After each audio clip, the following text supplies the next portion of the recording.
Okay, so it's 10 a.m. in Japan now. So hello, everyone, and welcome to the fifth and final of the webinar series, A Carbon Neutral Society Action Month, hosted by Kyushu University and APRU. Thank you all for joining today's session on social innovation. I'm Natalie Konomi, professor and manager at the Global Strategies Office at Kyushu University, and I will be one of your MCs today. So before we begin, I would like to remind everyone that this webinar will be recorded and the recordings will be uploaded on the APRU website. Also, this is a regular Zoom meeting, so at least during the discussion time, please turn on your cameras and but keep your microphones off. We're happy to have 3 speakers and 3 additional panelists today.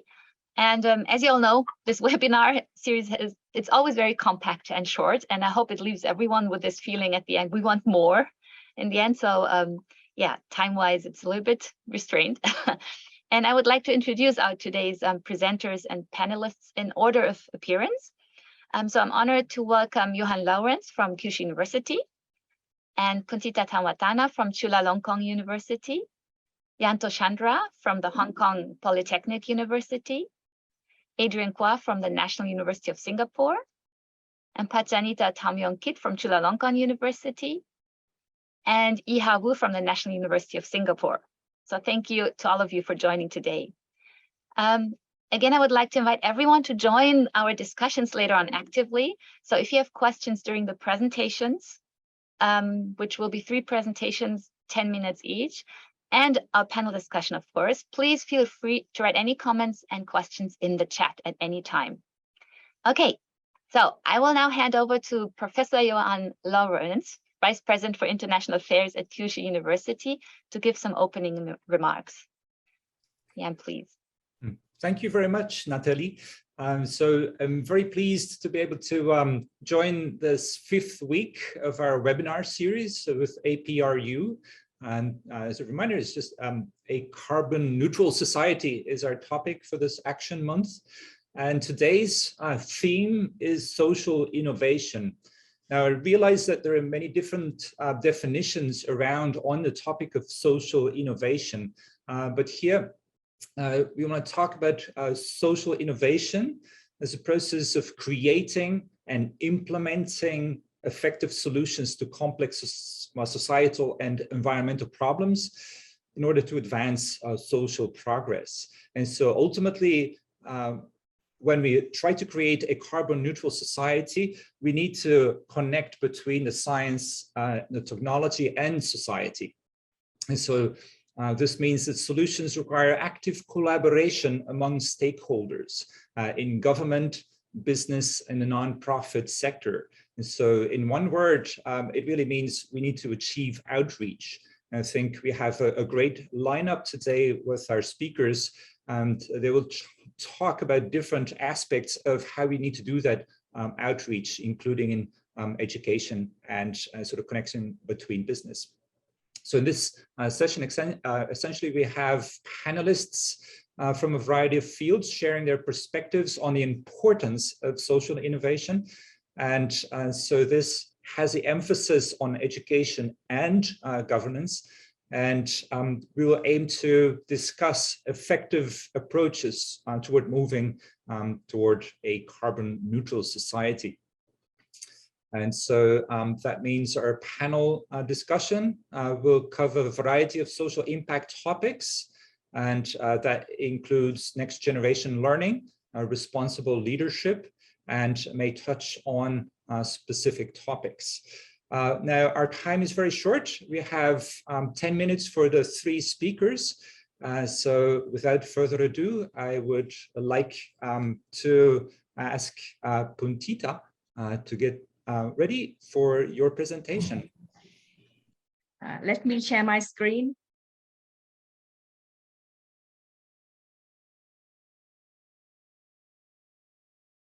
Okay, I hope everyone see my screen. Okay, let me start. So first of all, thank you very much for APRU and Kyushu University to invite me to be one of the speakers of this topic about the social innovation towards the low carbon neutral tourism BCG in action in non-city in Thailand. First of all, when I got the word about the social innovations, I'm thinking which direction I should present, and I found this meaning by APRU itself in the website, that this is the process. So today I'm going to show you the process that I'm creating and implementing the carbon neutral tourism in Thailand, and I will show the effective solutions of it with the local participant, a local stakeholder, all kind of stakeholders. And I'm going to show you throwback at the beginnings of our project, why we need to do this, because we have social and environmental problems in our local area right now.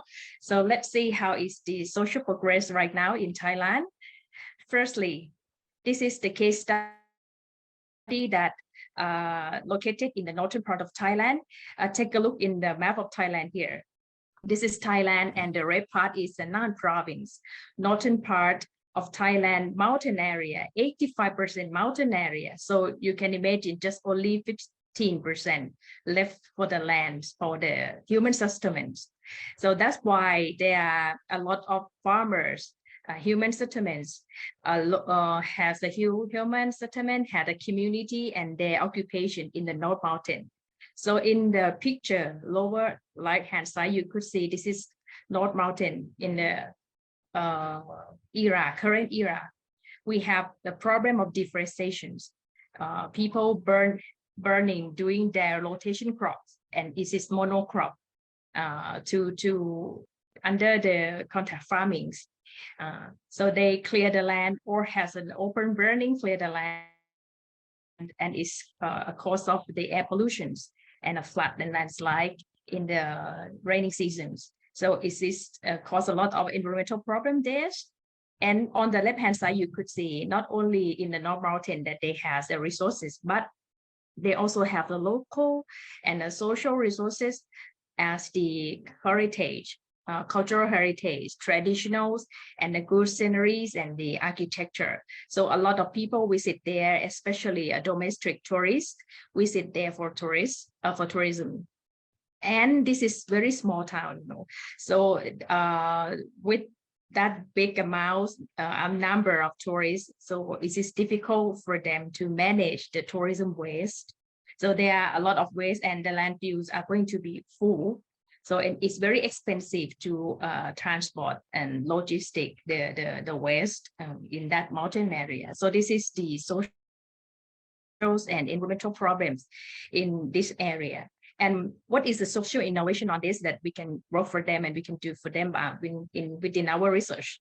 In the poster here, sorry, that in Thai, but it is about the conclusion from our meetings. We have consultation meeting with the local community. How is the direction of future low carbon tourism for this area, Nan province? And people agree to go together with us.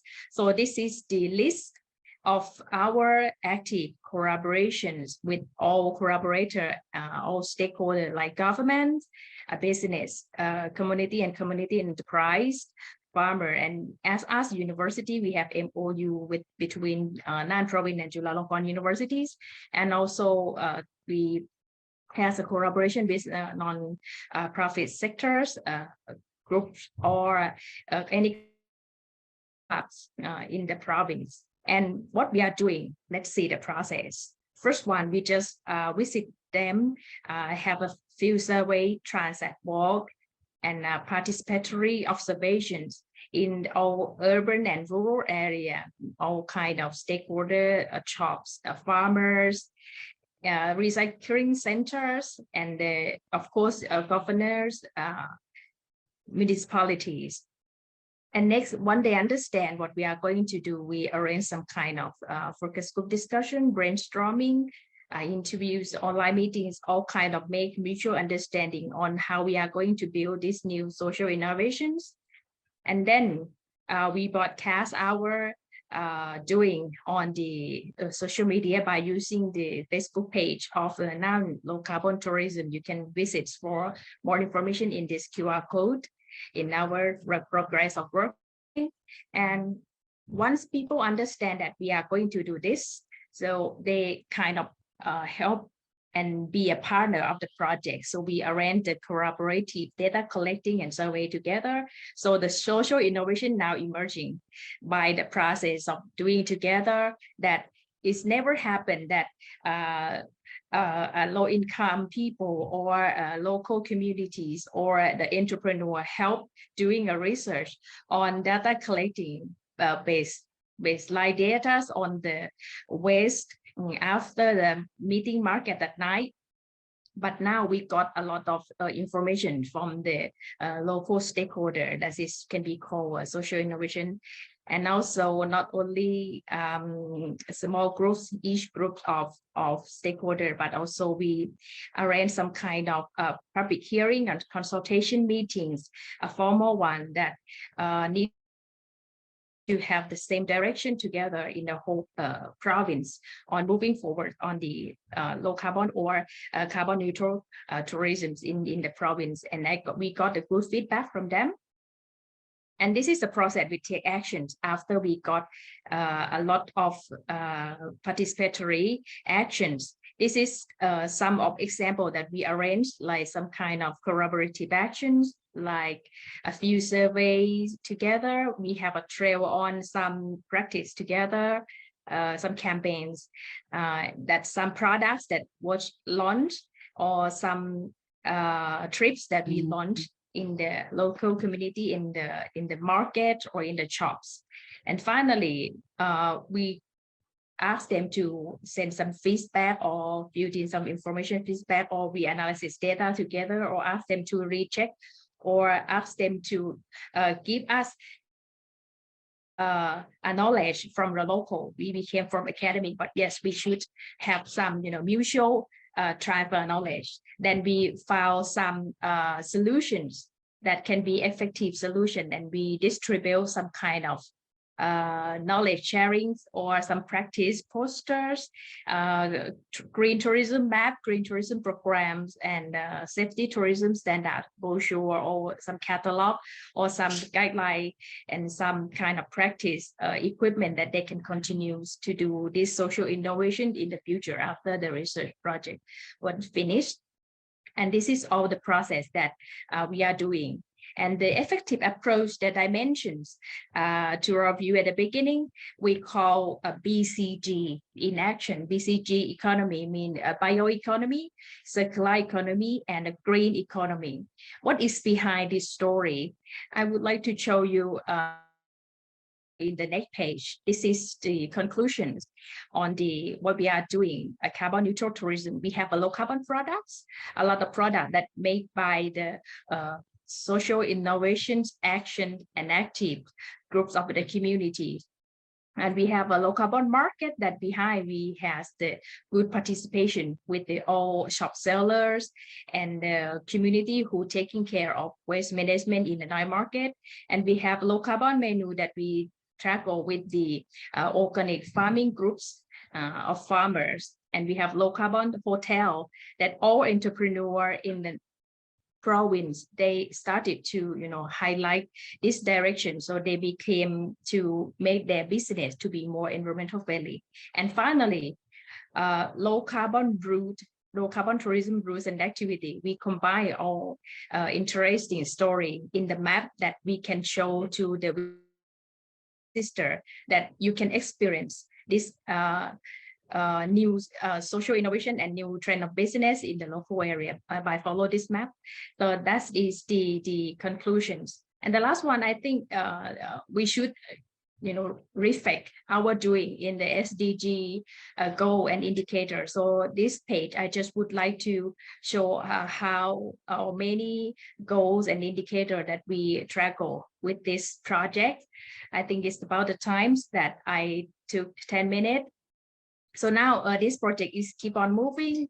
For now is the third years to tackle with the carbon neutral tourism. Thank you very much for your listening. Thank you very much, Puntita. This was very inspiring talk. And I would like to invite now a second speaker, Yanto Chandra from the Hong Kong Polytechnic University's Department of Applied Social Sciences. please, the floor is yours. Does it look good? Yes, perfect. Yes. Okay. Good morning, everybody. Thank you, everyone, for hopping in and to listen to a couple of us talking. So I've seen the audience are from really everywhere, North America to Europe, and a lot of you are in Asia. So I'm Yanto from Hong Kong Polytechnic University. The topic of the session is about social innovation, but the broader theme of this conference is about carbon neutral environmental sort of thinking and solution to our world's problems. Early on, the first speaker have talked about what is a social innovation. So basically is a new form of innovation in which people are trying to benefit a lot of people instead of this innovation being accrued in the hands of a small number of people or small number of companies. So in social innovation, you want to come up with something that can benefit a lot of people. And social innovation has been studied in many disciplines and areas. If you are in design, in engineering, of course, also in various parts of social sciences, including organization and management, which I'm a part of, you'll see that the social innovation has been interpreted very differently across different fields. So here I'm taking more from an organization and management perspective to social innovation. Having done research on social innovation and entrepreneurship for quite some years, I've also built a lot of interest on new technology, one of which is Web 3.0, and in particular blockchain, with its potential to decentralize ownership and decentralize opportunities to a lot of people. And this sort of notion of decentralization is really important because it can deal with a lot of these issues that we're dealing with. In particular, with the context of environmental issues, some of the challenges that we are facing at the moment could perhaps be addressed using smart contracts that are embedded in the blockchain. Because the whole idea behind this is that if you want to help solve the environmental problems, a top-down solution to start with the policy may or may not work because it sort of like enforces people or kind of like forces people to behave in a certain way. But the decentralized approach is a very bottom-up approach in which you give people the real incentives, a real monetary incentives, economic incentives, but also environmental incentive to take part. And by having this start as a ground-up approach, it will definitely attract the policymakers to join in and help make this in a larger scale. So later I'll show you one small case study on that in Switzerland. See if I can go to the next stage. So what we're seeing here is how we structure our energy has been the one on the most left, right? So there is somebody producing the energy, and that energy is distributed to each of our individual homes, right? And then in today's situation, you see there are different ways of course, different types of sources of energy that have been used. But what we are interested mostly is the tomorrow's part, right? So in which each one of us who live in our own homes, we can create our energy and we can share our energy to our neighbors, to the people who are connected in the grid. So this grid is what we call smart electricity grid that is connected to the blockchain and enabled by smart contract. So if you just look at how what we do really in terms of our energy consumption, typically if you install a solar panel, right? Solar panel, that's the green line, right? So during the hottest of the day, it will pick up the most electricity from the sun, right? And how do we consume electricity in our home? That is the blue line there. So early in the morning, just before we go to office, we have having a lot of activity, right, at home, right? And then when we're in the office or the kids are not at home, electricity is not so much used. And then when we are home, after 6, 7 p.m. it goes up. So there's differences between people's way of consuming electricity, and there are different times that we use electricity. So these differences actually create a lot of opportunities. And with a blockchain, with a smart energy trading using solar panel, we could address some of the issues. So what is actually happening with this, what I call smart energy trading? On the one hand, we have computers in our home that is connected to other people's computer through the internet, right? So these are computers and computers connection. But also there's a physical connection, the cables that run through my homes with my neighbor's home, with maybe another neighbors down the block. And these are the physical layer. So there's this, you know, the web connection and the physical electricity connection among homes and among users. And you can also see that as we are as a user of energy, by installing the solar panel, we can also become the producer of energy. That's what we call prosumer, producer and consumer together. So we can use the energy from our own solar panel, while we can also sell the energy that we produce in our solar panel to our neighbors or to someone else in the grid, right? So among prosumers and consumers, consumers are people who purely consume. They don't put or they don't install any solar panel. So among consumers and prosumers, there will be connection at the physical and cyber layer. And also you may have, let's say, government-owned or society, community-owned electricity power in different forms. And these are all of them can be connected. So this is the kind of connections that will enable the smart energy trading. Now, what enables this smart energy trading is actually the smart contract. The smart contract is just a bunch of computer codes, if and then. So if something happens, then something else will happen. For example, if I want to sell electricity, I will sell it at this price, at this amount.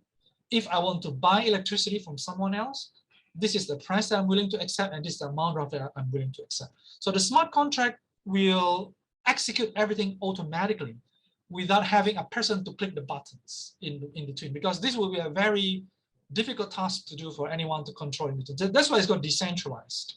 So think of that in terms of you have so many transactions that could happen every day, every week, every month across people who produce and use solar panel energy with their networks in the grid. So that's basically what's sort of happening in the blockchain-enabled smart energy trading. So this is one small case. This is actually my last slide. This is a small village in Switzerland that have piloted the use of blockchain. This organization is called Quartierstrom. Quartierstrom, actually their model is that they're using Ethereum. This is one of the cryptocurrency. So Ethereum is a general purpose blockchain that allows people to build any kind of applications, right? Not just a cryptocurrency like Ether, but it can be used to build apps, to build decentralized finance, to develop decentralized autonomous organizations. It can be used to develop all kinds of things, including for smart energy trading. So what we have here in the Quartierstrom is a village in Switzerland. I forgot the real name of this town. So they have this building that you see in the picture. So 1, 2, 3, 4, around 4 or 5 buildings. And at the top of these buildings, you have the solar panels. And these solar panels are the physical layer that are connected to one another, and they are owned by certain individuals who live inside that building, right? And their computers are connected with one another in this blockchain system. And they will be able to trade energy with one another. So in essence, what is the benefit to this to the residents who are participating in this program? So there are only 30-something residents, households, 30-something households that are participating here. So what happens is you could produce your own electricity at a much cheaper price, and you can also become an entrepreneur. You can gain some profit by selling your excess energy supply. This is very important. The excess energy supply is the energy that you don't use during the daytime. Maybe you are in the office or you are in school. you can sell it to someone else who needs them. Maybe someone needs to work from home, or they need to use a lot of energy at home while you are not there. So everyone can sell to one another at a particular price. And yeah, so you as a producer as well as a consumer of electricity, you have the freedom to choose at what amount and at what price you want to buy and sell this electricity. And this is actually one of the world's first projects that try to pilot the use of blockchain-enabled smart energy trading. So I hope that raises some interest from you about the potential of blockchain and smart contract to develop a more sustainable world, in which the thesis of this idea is that let's use incentives, because people are driven by incentives. If you give them all the reasons that by participating in environmentally sustainable projects will help the environment, but also help yourself financially and non-financially, that is a very strong incentives. And with this incentive, you can get more people to participate. When you have a lot of people participating, you can actually tackle a lot of these carbon and climate change problems in a more a workable manner, instead of telling people not to use a certain type of energy. But you just incentivize people, and people will naturally take this up, adopt this as a form of innovation, just like we adopt iPhone, just like when we adopt a particular software, and we adopt the first computer in our lives, or adopting the first internet in our lives. And that is the kind of incentive that perhaps this technology could bring to the world. I'll stop it there, and I'll welcome any Q&A later at the end. Thank you. Thank you very much for this also very, very stimulating talk, actually. So now next to our next speaker, Adrian Kwa from the National University of Singapore. Please, the floor is yours now. Okay, great. Thank you, Natalie. Thank you, everyone. Good morning. Thanks for having me here. It's a pleasure. What I'd like to do is to take a step back and do something a little bit different from my two colleagues who have already spoken. I'd like to take a step back and perhaps shoot with a wider lens. We're supposed to be talking about social innovation today, and I think that's a very important topic. I'd like to take a different approach and actually instead consider the context in which social innovation occurs. Universities in any society are meant to be the brain trust of their societies. They fulfill a civic obligation to educate their youths and perhaps even their adult learners. Universities are already deeply involved in social innovations of all kinds. If not directly involved themselves, they are producing students and graduates who later on drive social innovations that are much needed at this point in time. But what I'd like to ask, the more basic question, right? In this era of a climate crisis, and we are seeing that the university is part of the solutions in many places, I'd like to ask, is the university also part of the problem, right? So what I hope to do in the next 10 minutes or so is to pose certain questions to you for your consideration. I hope to confuse all of you, but hopefully I do so in a useful way. So my topic today is, how do we educate in the time of planetary crisis?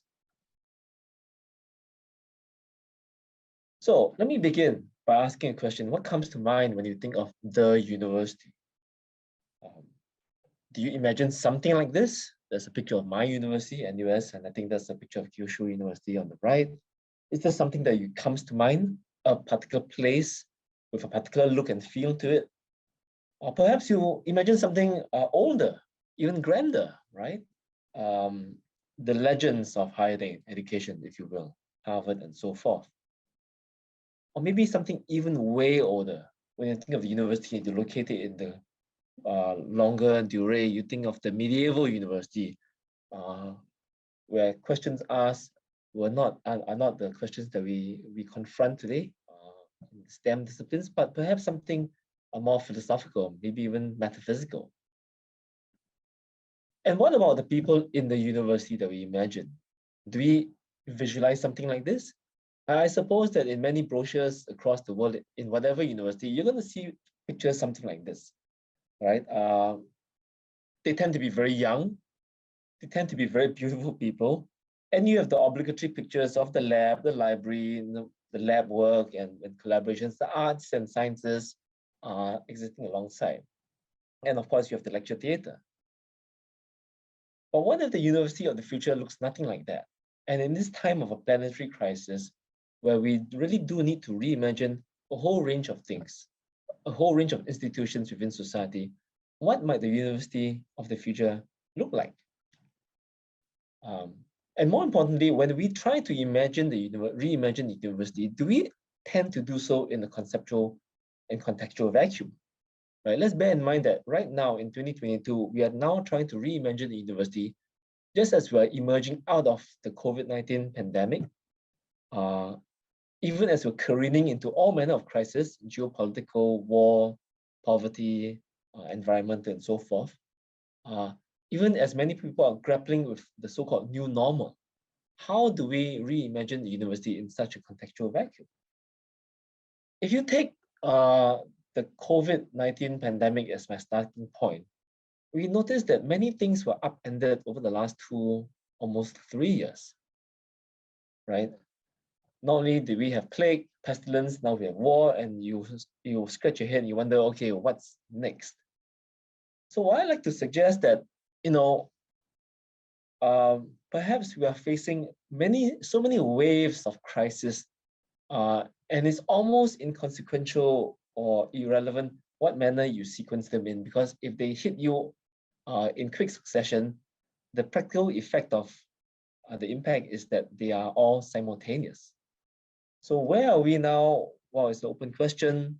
Why have some people sequenced in this way rather than another? That's also up to debate, but I think we're all agreed that we are confronting a confluence of crises that are hitting us with near simultaneity. So if we were to reimagine the university in higher education, what parameters would we be tweaking?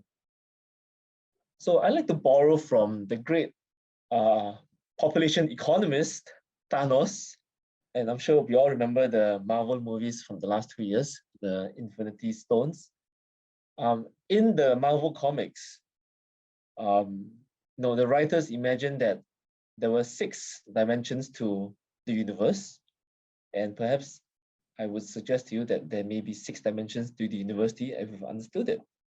The spatial dimension, the time dimension, notions of power, the reality it inhabits, and the minds and souls that it tries to shape in education and through research, even as it is trying to discover its own mind and soul. So let's take them one by one. In terms of space, I think as I showed the pictures of university, we tend to imagine the university as somewhere fixed, a particular place. For my university, we're located somewhere in the west of Singapore, in a very beautiful campus, lots of trees, undulating ground. We tend to think of the university as somewhere fixed. But as we imagine the university of the future, does place even matter that much? Will the university simply be a seat on the train? And this is the classroom, right? You could be learning everywhere or perhaps learning nowhere. But more importantly, the role of the university as a marker of life will start to change. We are accustomed to thinking that the 3 or 4 years of our lives in our early 20s will be spent in the particular place called the university. But as the world becomes more fluid and as obsolescence hits us faster and faster, can we really regard the university as a fixed place in our lives in our early 20s? Perhaps it's a place that we will continuously revisit. And my colleague who's joining me here today, Yi-He, will say a little bit say something about that. I think related to space will be this notion of time, right? Again, we're accustomed to asking ourselves, where what were university years, right? We tend to think of our college years again as sometime in our early 20s. What happens when the university is always on?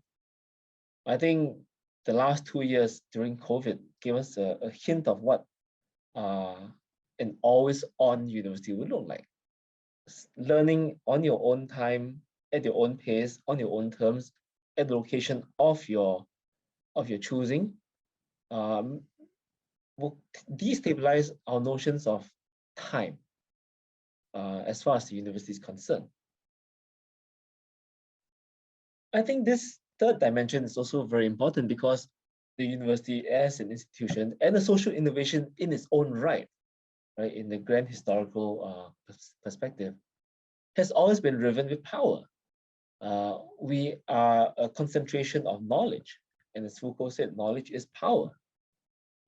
And yet, in the university setting, there is a hierarchy of sorts. There are some disciplines that are more respected and regarded as more legitimate, and other disciplines that are not so respected. And so what counts as power and what counts as knowledge has always been deeply ingrained in the university setting. But here now, in this period of planetary crisis, and I think as Jan puts it, as we're trying to solve wicked problems, it's no longer clear which disciplines are the right way. And perhaps we need an interdisciplinary and multidisciplinary approach to solving these wicked problems. And the nature of a wicked problem is that you cannot know ahead of time which discipline is going to be useful. So we're going to have to be much more open-minded in taking on board what counts as knowledge. I'm reminded very much of how in some webinars and talks I've attended, when we invite speakers, Aboriginal elders from Australia, Native American wise men and wise women from North America, we regard what they say as native wisdom or Aboriginal wisdom, but we never ever assign them the word science. It's never Native American science, Aboriginal science. It's almost, I'm sorry to say, it's almost condescending the way we regard alternative bodies of knowledge. So in this time where we really do need all hands on deck, are we prepared to count other bodies of know-how, expertise as knowledge as well?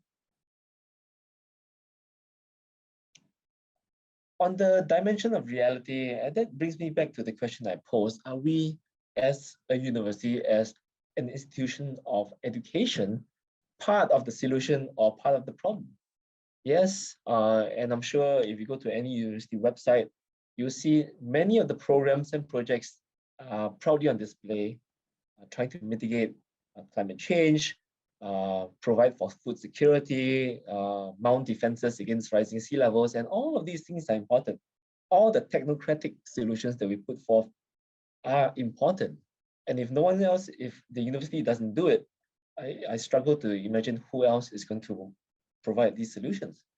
But I think equally it's important to acknowledge the fact that the university, the modern university as we know it, is also an instrument of the current and dominant liberal capitalist order. In a sense, we are complicit in the crisis that we are trying to mitigate, right?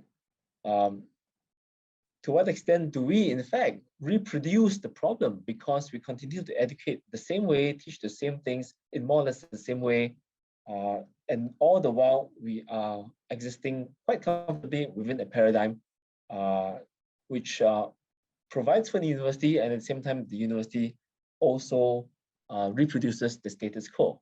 So are we part of the solution or are we part of the problem? Finally, the modern university flatters itself as a scientific environment, and we cleave very tightly to notions of objectivity and neutrality. But if you take a step back, you will recall that the university has always had a normative dimension. Aside from the scientific developments and technological advances that it has driven, the university has always been a place in which young people, and maybe even not so young people, converge on in order to find themselves, to define and to discern meanings of purpose and identity and to grapple with questions of social justice and diversity and just not and to look beyond the merely economic questions of life, important though they may be. So, one of my favorite authors, Murakami, says that everything in life is a metaphor. So if you imagine the university as we understand it today, the metaphor of the factory comes to mind. And when administrators and leaders of universities grapple with the challenges of the day, the words that I've listed out at the right-hand side come to mind. Right? We vex about relevance and obsolescence. We wonder if we're practical enough. All the while, we regard Industry 4.0 as this monster that we have to slay and try to subdue. Are we responsive enough? We worry if our graduates are going to be employed, and of course, and all these things come to mind. And I've got this word at the bottom part, and Singaporeans in the room, especially those familiar with education, will know I'm talking about. PET is one of the ways we describe a big portion of the education system in Singapore. The education system in Singapore can be divided into two phases, PET and CET. And PET, right, which covers the years up to university before your first job, stands for pre-employment training. So that gives you a very good idea of how we've always regarded education, right? It's pre-employment training. And CET, and I'm sure Yihe will weigh in, stands for continuous education and training, right? So the focus has always been very much in this modern era on how do we get young people ready for a world of work? Right? How do we get people ready to go out into the broader world? But do we really educate people so that they can go into a world that's actually kind of burning up? And we now do need them to save it, right? And not just merely prosper in it, but to save it. So this is my last slide. I recently wrote an essay for a local newspaper, and I talked about metaphors, the importance of metaphors. And I talked about how much of modernity and humanity's relationship to nature was shaped by Francis Bacon and many of the other Enlightenment philosophers, and how they wrote about humanity's relationship to nature shaped how science and technology largely developed over the next few centuries. Francis Bacon talked about how nature had to be hounded in her wanderings, bound into service, put into restraint, right? And these such metaphors came to define our relationship with nature as one of exploitation and domination. And yes, I'm sure all of you noticed that it's essentially a patriarchal metaphor. This has been a very extractive approach to growth, to development, to modernization. My question now is, do these metaphors still work? And now do we finally dare to reimagine new ways of being in the world, starting with the university, what we do, how we do it, and why we do it? So like I said, my presentation is a little bit different from the rest. I wanted to examine the broader context in which social innovation occurs. Because if we don't do that, and we continually put out solutions, then it is as the late Archbishop Desmond Tutu puts it from South Africa. We keep pulling bodies out of the water downstream. Did we ever think to go upstream to figure out why people are falling in the first place? Did they trip? Do we need to build guardrails, or were they pushed? And if we don't do that, we're just going to continually haul bodies out of the water without understanding why they're in the water in the first place. So thanks very much for this. I'll stop here. Wonderful. Thank you very much, Adrian, for this very provocative presentation as well. So it's going to be interesting doing discussion time now. So I would like to hand over to the facilitator function to Professor Jan Lawrence now to open the panel discussion and invite him as additional panelist and our other two panelists to join the discussions. That would be Pachanita Tamyonkit, Assistant to the President of Research and Innovation and Professor at the Department of Chemistry at Chulalongkorn University, and Dr. Iha Wu, Executive Director at the School of Continuing and Lifelong Education of National University of Singapore. So now we have 6 panelists, and Jan, it's all yours now. Well, thank you, Natalie. And I want to thank the 3 speakers for very different, but also very much connected talks, very stimulating. So thank you, Puntita, Yanto, and Adrian. And so I noticed that there are sort of the cross links are really about the outreach and the connections. And so I think in Puntita's case, she talked about the interactions necessary among stakeholders and negotiations and sort of the tuning that needed to be done there. I think Yanto talked very much about how to create a local sort of interactive cooperative economy that works sort of to engage participants through incentives. So basically bottom up. So basically pull people into doing things that are good for the environment. And finally, Adrian, zooming out, actually sort of focused on that whole idea of, understanding what we can do and the education and sort of the approach about, so how do we go about interacting and reaching out and trying to find the ways to behave and interact and make decisions. Now, I have a lot of comments and questions, but I want to turn to our 2 panelists that are joining now, and I want to ask if maybe just straightforward, if either Pachanita or YH want to jump in, if you have a comment or a question or anything you'd like to say. Maybe Pachanita, do you want to say something?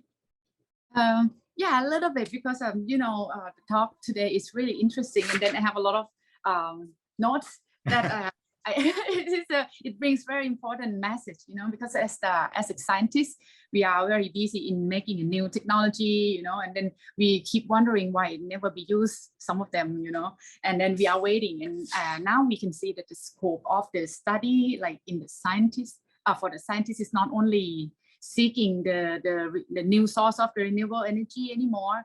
We get a big challenge how to decarbonize it, how to make the society adopt the new idea, electrify everything, because when we hunt all the energy all around, we change it into electricity.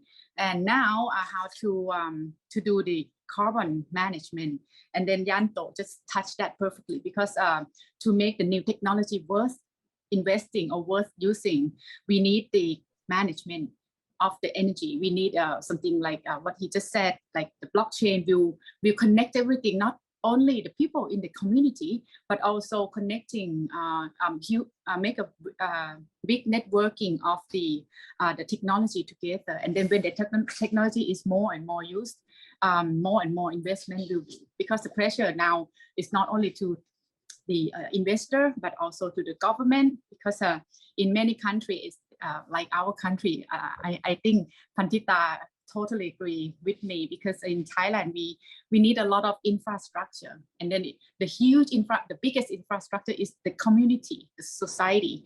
And if we know what they need, what their limitation is, what is their opportunity is, we will pave the way to let them adopt the new idea of using energy. And then her study is really important. But in the country having a well-established infrastructure already, they also have a big challenge in affordability of the decarbonization technologies.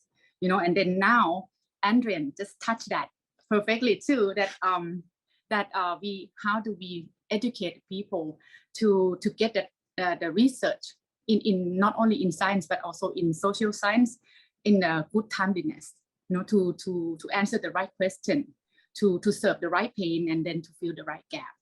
And of course, all of this, we need the interdisciplinary study, we need intersectional collaboration.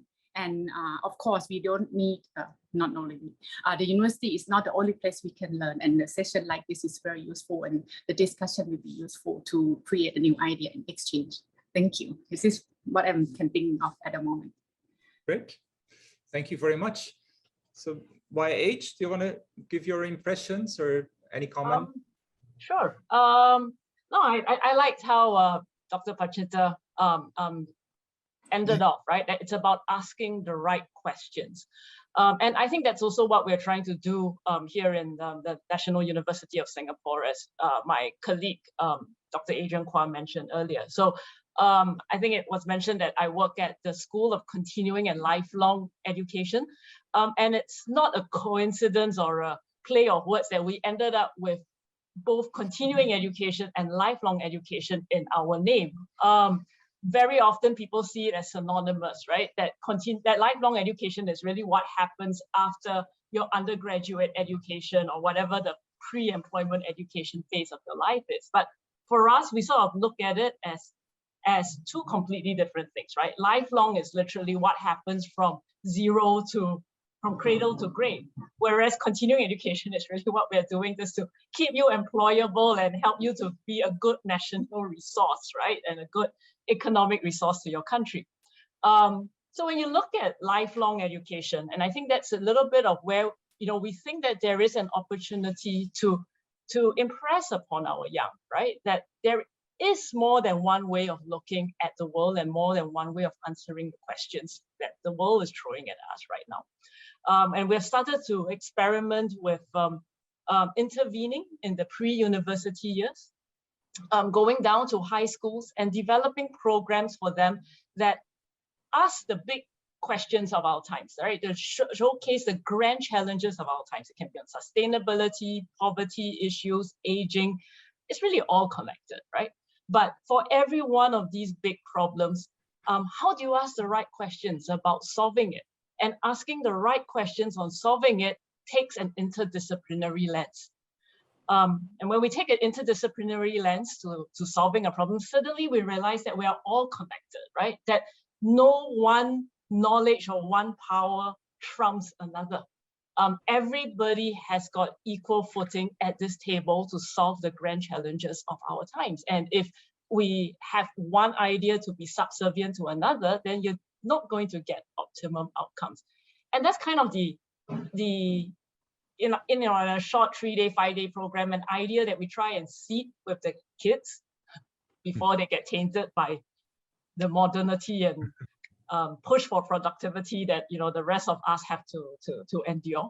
And hopefully by doing so, we are able to spark a little bit of courage in them to ask the right questions and to pursue those questions that they have in their heads, to have a little bit more curiosity, and through that curiosity, identify that connectedness. And of course, to have a compassion, right? And compassion here, it's really understanding and looking at the other guy's lens, and not, just speaking from our own pulpit, right? And whatever patriarchal pulpit that we've always had to stand on. Yeah, so that's a little bit of what we do here in NUS Scale. It covers, of course, the gamut of social innovation, not just from the sustainability front. Yeah, and I'll be happy to answer more questions about this. Wonderful, thank you. And I want to sort of briefly address the audience. If anyone from the audience would like to ask a question, then please feel free to write in chat. But in the meantime, I would like to ask a question. I'm not sure whether it's Adrian or Yanto. It's kind of the connection between. I noticed that, as a behavioral scientist, I completely agree with Yanto's point that if we want to create change in society, we need to work with incentives. We need to have the engagement of individual people, and top-down solutions are important, but they are not the only one. We really need people to be motivated. But it struck me that the motivation that you gave had actually nothing to do with sustainability, and the motivation was plain money making. So incentive in this case was just gain, financial gain. And I wondered, so as behavioral scientist, I would say that's an extrinsic motivation. That's you're doing something not because it's good, but because you get money from it. And so I wondered, and that goes back to some extent, also cuts to what Puntita was saying. So when we try to get green tourism, maybe we need to get these tourists to behave in a green way. And so we need to make them do so. And it may be difficult to create an incentive for tourists that is about, money. So I wondered, ultimately, the challenge I would, and maybe that's where I'm kind of thinking along the lines with Adrian, I think, but the challenge is really about how to create different kinds of incentives. How can we create an incentive that, acting in a green way in and of itself is a reward, is an incentive. And so maybe there's a place there for university in terms of value creation. How can we get people to understand the value of doing something right, maybe not because you get money from it, but maybe because you feel good to be part of a good project. Would you care to comment on that, either Adrian or Yanto? And tackle the first one.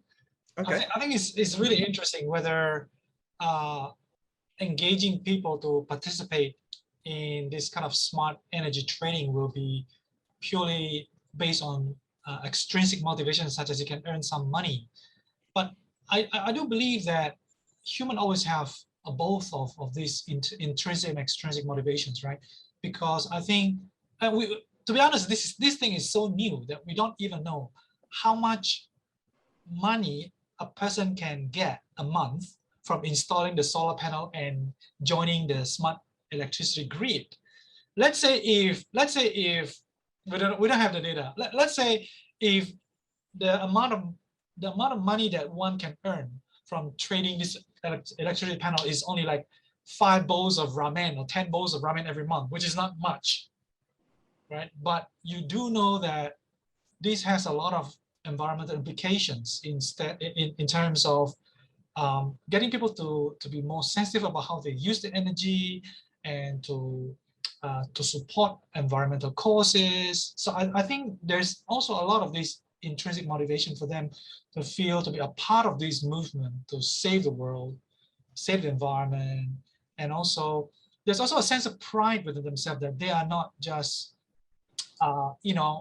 criticizing someone else or another bodies of the world to say you're not doing your part, but they feel like, oh, I'm doing the right thing here because I can participate in my very small way, in my own way that is very accessible to me. So I feel like that is the intrinsic part.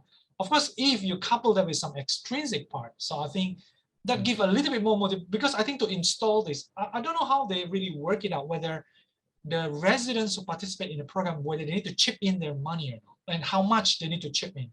If this is a lot of amount of money, and going back to what Professor Pachanita talked about, is it expensive or not? Who will bear the costs? Actually, if you look at the whole movement in social innovation, like Ashoka, Echoing Green, and Schwab, a lot of these fellows in this social innovation, a lot of them actually started by using their personal resources, their own money. For example, these people, they are not really, really poor, but they're also not really, really rich, but they have some money to start. So a lot of them, they start using their own money or with some friends' money. They start with a very small scale. Let's say they start with, I don't know, $5,000 to start like a couple of solar panels in one block. And then they just use as a prototype to show to the world that, hey guys, this can work.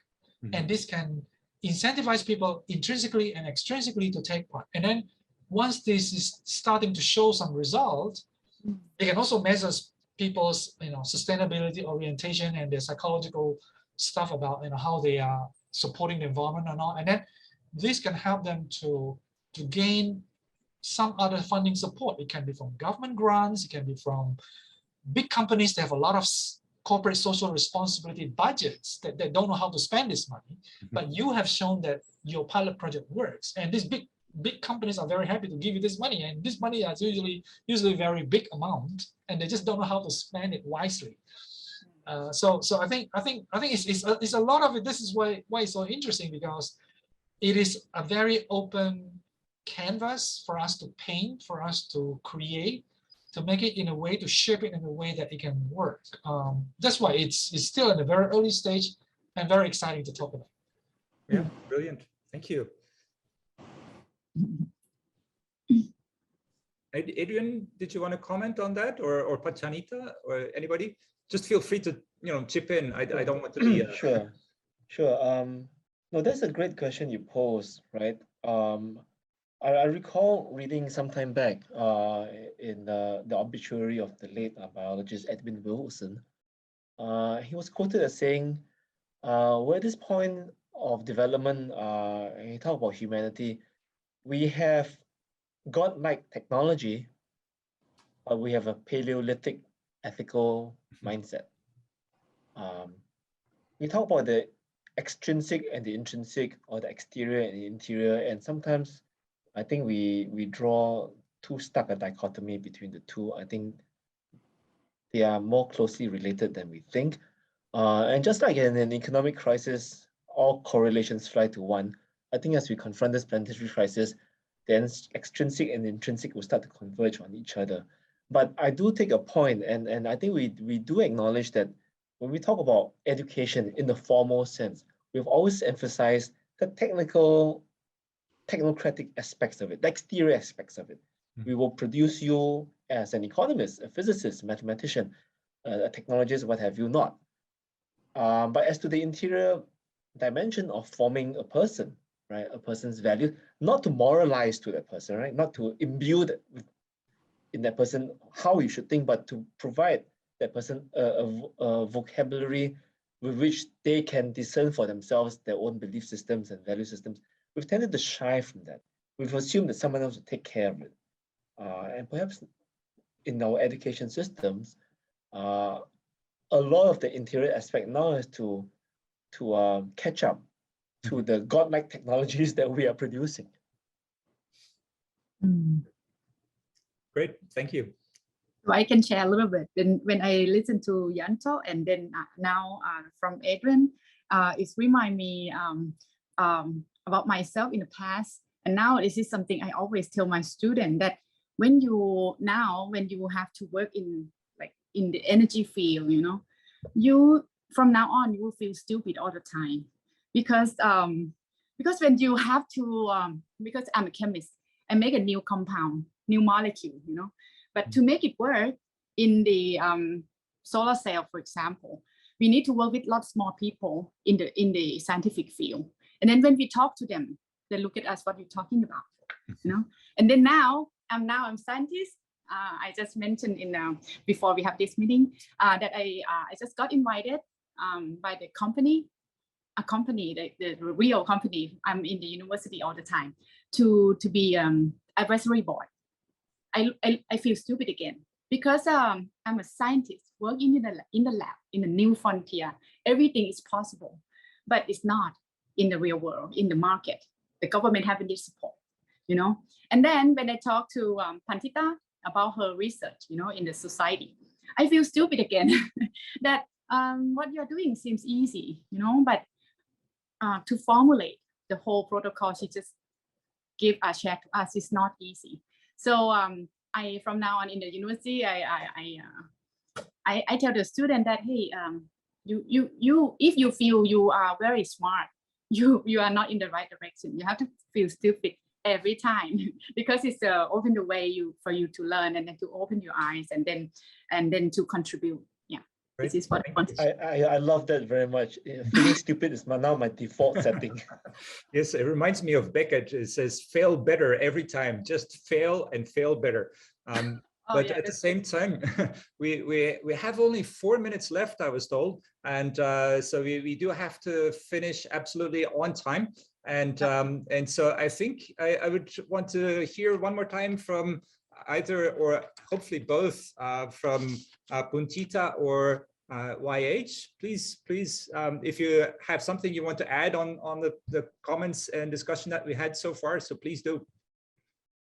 Yes, thank you very much. You raised up the very, good point that I got from the local community and all stakeholders when we are going to, please welcome doing a low carbon and carbon neutral tourism. Very easy question back. What is the benefit for them? They have no incentive because, love the earth, need money, protect environment, need to pay more. So this is, you know, opposite from what they are doing in the societies. So how to change their minds and way of doing. This is a social innovation, and we have to work hard on this. We need a lot of mechanisms to work on this, to, you know, make that money from the tourism, and then use that money to save our environment. So people pay for, you know, they enjoy tourism activities, but they will know later that their money will also go to the good way to help environments. So if the farmer get the money, they will not go to open burning, deforestation. They will no longer cut the tree. So they just, you know, doing good with the environment. So the thing that market turn to change as well, to see, you know, pay with the good directions. So that's the incentive that we are facing and fighting. That's my just add on. Thank you.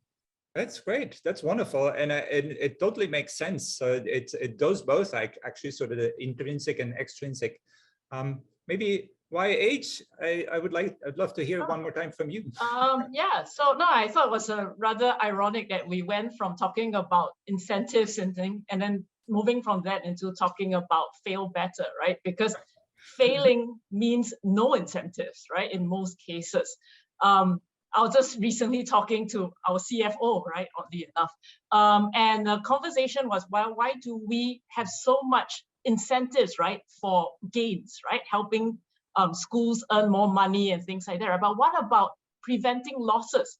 What are we doing to monitor and help our colleagues think about preventing losses and incentivize them to prevent losses? And that's just only at the financial scale that we're also familiar with, right? Can you imagine when we're talking about the environment, which is something so qualitative that we haven't quite figured out how to count what preventing losses means? So how then do you even think about incentivizing that space?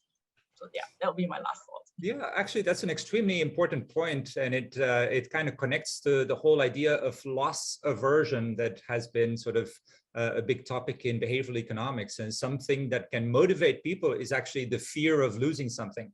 So sometimes maybe that's a point also that needs to be made in education about, you know, saving what we have in terms of environment. So I think that's a wonderful point and a great point, I think, to end on. So I want to thank our speakers and panelists very much. And exactly as Natalie predicted was going to happen, we feel like we probably could talk about this for at least another hour. But I think that's a radical, but also a good moment to close off. So I want to say thank you, Puntita. Thank you, Yanto. Thank you, Adrian. Thank you, Pachanita. And thank you, YH. And then with this, I'm going to hand it over to Natalie. Well, thank you so much. And also a big thank you to Jan for your great facilitator function as well. So thank you, everyone. Now, before we actually going to move to the second part of today's networking session, we would like to officially close the webinar series, because it's been 5 weeks. And I think we had a very great ending with wonderful panelists here today. And I'm very happy and honored that we have Professor Masahiko Gemma, from Vice President for International Affairs of Waseda University with us. He is also representing the Japanese member universities of APRU, and he will deliver some official closing remarks now. So please, Professor Gemma. Okay, thank you very much. Representing the 6 Japanese member universities of the Association of Pacific Rim Universities, APRU, I'd like to thank all the participants of the APRU Carbon Neutral Society Action Month meetings for your active discussions on the SDGs and decarbonized neutral society. Many thanks also go to the engaged faculty members and administrators, as well as senior leaders at Kyushu University. We are really appreciative and proud that Kyushu University has been taking a lead on promoting for discussions on the important global issues among the scholars at the APRU member universities and and the associated institutions, which strongly recognize the importance of carbon neutrality in relation to SDGs. We are also thankful for the support of the APRU Secretariat as always. This workshop has had a focus on realization of a decarbonized society as a means to challenge climate change and building sustainable society by bringing together a diverse group of experts and researchers from a variety of research fields to facilitate the exchange of ideas, discussion of potential cross-disciplinary approaches, and collaborative development of solutions. A quite unique and innovative format was adopted in this series of seminars. It featured keynote speeches, panel discussions, and Q&A sessions with outstanding experts in individual fields. We are in a rather conventional approach for international conferences or discussions. It has also utilized powerful tools of online platform to perform effective group discussions in breakout rooms, poster sessions, and networking events. Here, we have been able to see a new style of effective collaborations among scholars in a diversified group of research areas related to carbon neutrality and SDGs. We need to work locally to materialize carbon zero objectives in our globally connected communities with 17 Sustainable Development Goals. We can learn lessons from each other. We hope to continue with our collaborative efforts on carbon neutrality and SDGs as part of APRU's internal as well as outreach activities. Once again, thank you very much for your participation and organization. Thank you very much, Professor Gemon. Thank you very much once again to all our speakers and our panelists and the audience. So thank you very much.